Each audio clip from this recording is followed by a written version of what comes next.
But in all seriousness, this isn't just a time of transition for my family, but for our entire country as we decide who our next president will be.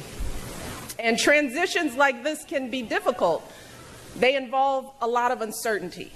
And we saw that in 2008 when Barack was first elected. I don't know if many of you were old enough to remember. You remember? But back then, people had all kinds of questions about what kind of president Barack would be. Things like, does he understand us?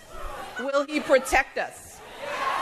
And then, of course, there were those who questioned and continue to question for the past 8 years, up through this very day, whether my husband was even born in this country.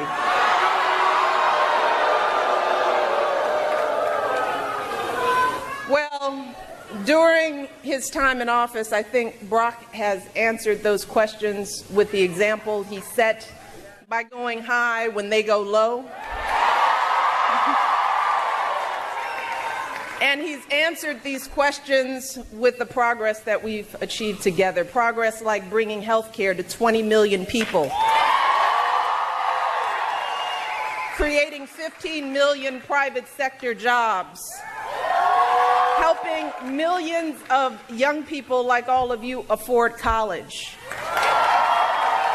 expanding LGBT rights and marriage equality. So marriage equality is now the law of the land. And we just learned that last year, the typical household income rose by $2,800, which, by the way, is the largest one-year jump on record. And 3.5 million people were lifted out of poverty. That's the biggest one-year decrease in poverty in nearly 50 years. And here's what is also true, and I want you all to think about this. Hillary is one of the few people on this entire planet, and clearly the only person in this race who has any idea what this job entails, who has seen it from every angle. Hear me, the staggering stakes, the brutal hours, the overwhelming stresses. And here's the thing, she still wants to take it on. See, because she believes that she has an obligation to use her talents to help as many people as possible. That is why she's running. Now, let me tell you, that is what dedication looks like. That is what love of country looks like.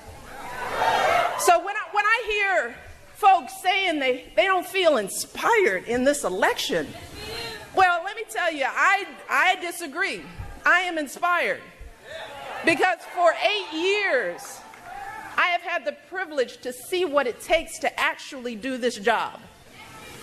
And here's what I absolutely know for sure. Listen to this. Right now, we have an opportunity to elect one of the most qualified people who has ever endeavored to become president.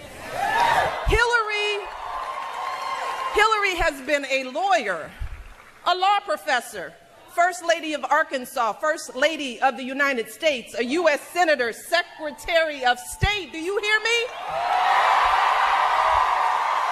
See, that's why I'm inspired by Hillary. I'm inspired by her persistence and her consistency, by her heart and her guts.